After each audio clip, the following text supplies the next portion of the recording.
प्यारे बच्चों, आज मैं आप लोगों को भारत सरकार की कुछ योजनाओं के बारे में बताना चाहता हूं कि कौन कौन सी विकास की योजना भारत सरकार ने लागू की है और उसका क्या प्रभाव पड़ रहा है। तो आप लोगों को कम से कम इतना जानना जरूरी है कि कौन सी योजना किस लिए लागू की गई है। तो उस अर्थ में मैं सबसे पहले बताऊंगा कि नमामि गंगे योजना का आपने नाम सुना होगा। ये योजना गंगा नदी को प्रारंभ से लेकर अंत तक साफ करने की है कि हमें हमारे देश की गंगा नदी साफ सुथरी हो जाए। तरह तरह के उसमें काम सफाई के चलते हैं। तो ये दोस्तों है नमामि गंगे योजना। दूसरा प्रधानमंत्री जनधन योजना है। प्रधानमंत्री जनधन योजना का मुख्य लक्ष्य है कि लोगों के, खासतौर से जो गरीब लोग, जो अर्थव्यवस्था से बाहर हैं, उनके लिए खाते खुलवा देना।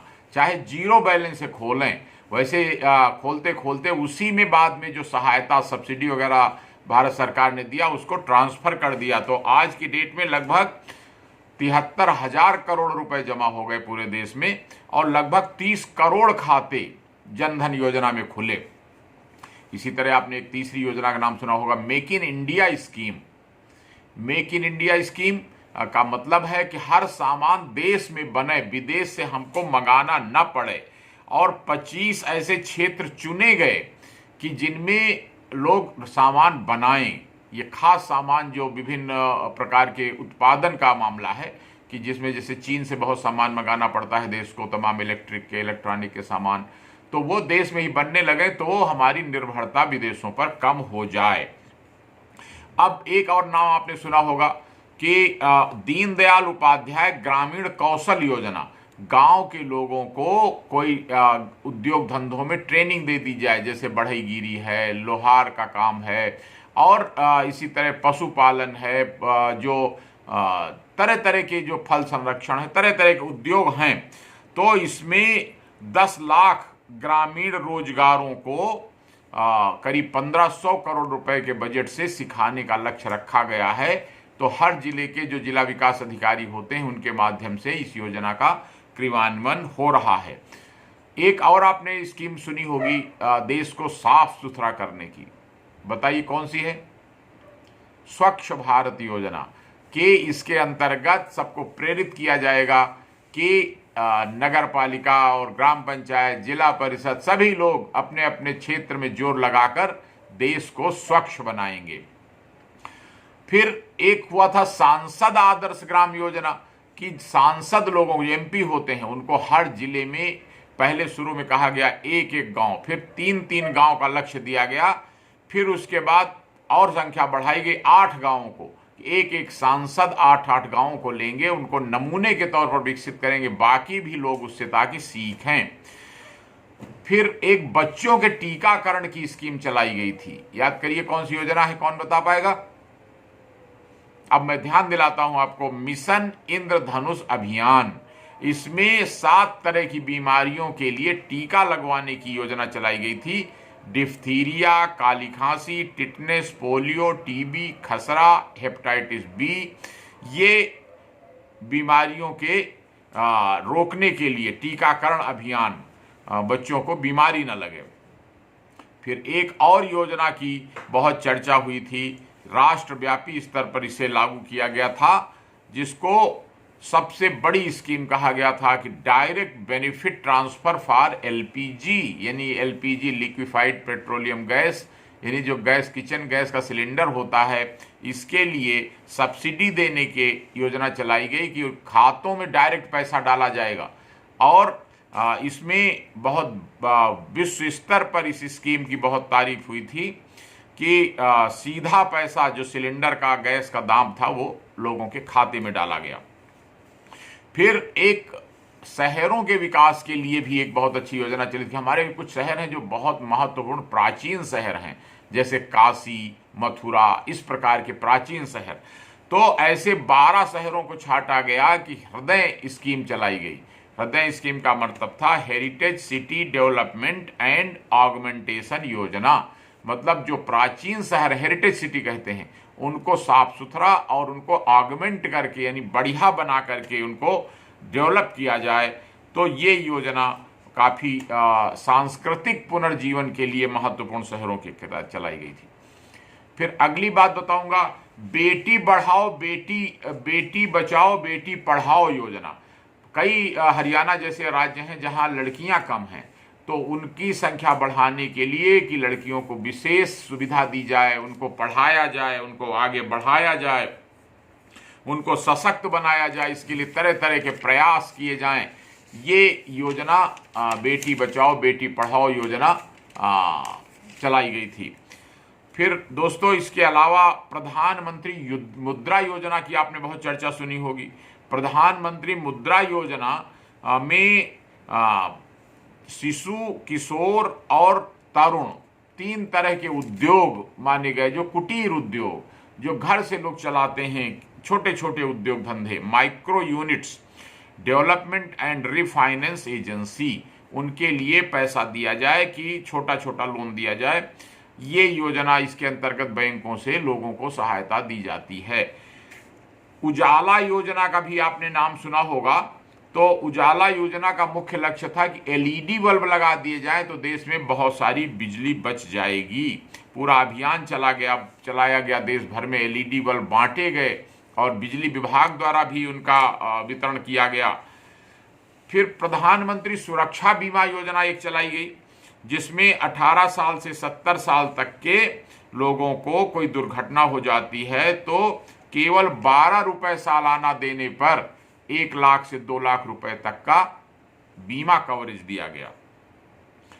अब मैं आपसे पूछूंगा कि प्रधानमंत्री जीवन ज्योति योजना के अलावा गरीब मजदूरों को जब बूढ़े हो जाते हैं तो उनको पेंशन देने की एक योजना चलाई गई, जिसमें 1,000 रुपए से 5,000 रुपए तक वो पेंशन पा सकते हैं, जो पैसा वो जिंदगी भर बैंक में जमा करते रहे हैं उसकी एवज में।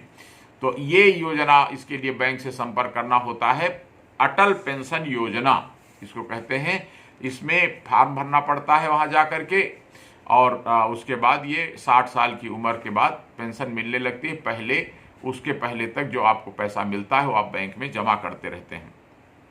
इसी तरह अमृत योजना एक चलाई गई थी, Atal mission for rejuvenation for urban transformation, यानी कि शहरों के फिर से स्मार्ट बनाने के लिए 100 स्मार्ट सिटी छांटे गए, और फिर उसके बाद अगले चरण में 500 उसको किया गया बढ़ा करके कि इनमें बेसिक सुविधाएं, सब जगह सीवर लाइन हो जाए, सब जगह बिजली हो जाए, सब जगह सड़कें हो जाएं, सभी ऐसे शहरों में जो दवाई की सुविधा हो जाए, मतलब उनको स्मार्ट शहर का नाम दिया गया था अमृत योजना। और स्मार्ट सिटी योजना के अंतर्गत छांटे गए 161 शहरों में उनको स्मार्ट बनाने का, यानी बाहर से लोग आए दूसरे देश से देखें कि हमारा ये बहुत अच्छा शहर है, ये योजना स्मार्ट सिटी योजना कहलाती है। इसी तरह आपने बहुत चर्चा सुनी होगी आवासों की, मकान बनाने की योजना, गरीबों के लिए मकान। तो 2 करोड़ मकान 2022 तक बनाए जाने की योजना बनाई गई।